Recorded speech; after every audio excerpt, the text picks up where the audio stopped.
अंकुश लगाने के लिए सरकार ने एक नई नियमावली लाई है।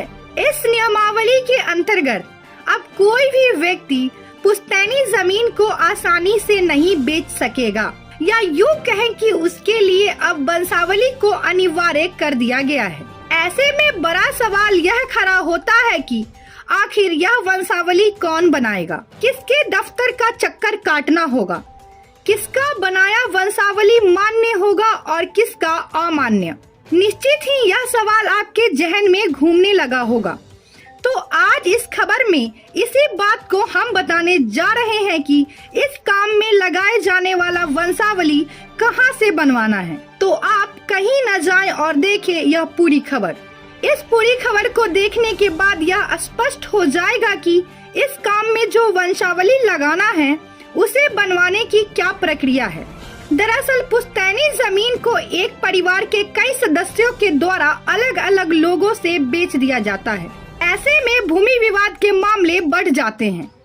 ऐसी परिस्थिति में अब नई नियमावली के तहत विक्रेता को चाहिए होगा कि एक वंशावली बनाए। इस वंशावली को बनवाने के लिए सरकार ने बेहद सुलभ रास्ता बना दिया है। इसके लिए आपको किसी सरपंच, हल्का कर्मचारी, सीओ, एसडीओ या भी कोर्ट कचहरी का चक्कर नहीं काटना है, बल्कि खुद का बनाया हुआ वंशावली पर अभिप्रमाणित कर यानी उस वंशावली पर खुद का हस्ताक्षर कर लेना है। इतना करने के बाद आपका वंशावली तैयार हो गया, जिसे आप इस काम में आसानी से इस्तेमाल कर सकते हैं। यहाँ ये बता देना जरूरी है कि इस प्रकार की वंशावली सिर्फ इसी कार्य के लिए मान्य होगा। इसके बाद कुछ कागजी प्रक्रिया पूरी कर जमीन की बिक्री की जा सकेगी। इस प्रक्रिया को सुलभ बनाने और जागरूकता के उद्देश्य से संबंधित क्षेत्र में शिविर लगाया जाएगा।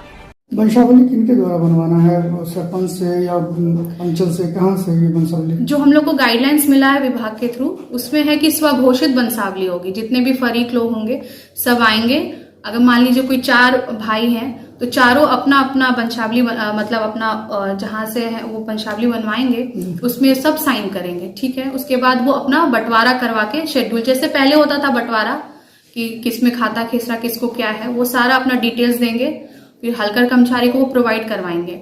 अगर कोई इसमें त्रुटि पाई जाएगी तो फिर जहाँ से परिमार्जन का अप्लाई कर सकते हैं। ठीक है, ये हो गया। उसके बाद फिर आप बंटवारावाद जैसे म्यूटेशन के लिए आप देते थे उसी तरह से अप्लाई कर देना है ऑनलाइन। मतलब वंशावली के लिए किसी के पास घूमना नहीं है, स्वघोषित देना है। हाँ, स्वघोषित देना है। लेकिन ये जो वंशावली होगी वो सिर्फ म्यूटेशन के लिए ही मान्य होगी। आप इसको और कहीं यूज नहीं कर सकते हैं। ठीक है, आप कर्मचारी को दीजिए ऑनलाइन करवा, इसको मतलब ऑनलाइन उसी दिन करवा दीजिए ताकि प्रोसेस जल्दी हो। क्योंकि अभी शादी का भी सीजन आएगा तो जिसको जमीन बेचना है तो बहुत सारा इससे, क्योंकि इससे राजस्व की क्षति भी होगी। अगर हम इस काम को बहुत सघन रूप से नहीं करेंगे तो राजस्व की क्षति होगी, जो सरकार इसको बिल्कुल नहीं चाहती है। तो आप सबसे अपील है कि आप अपना बंटवारा करवाने जितनी जल्दी अपने शिविर को कांटेक्ट कीजिए, राजस्व कर्मचारी को कांटेक्ट कीजिए, अंचल को कांटेक्ट कीजिए, है ना।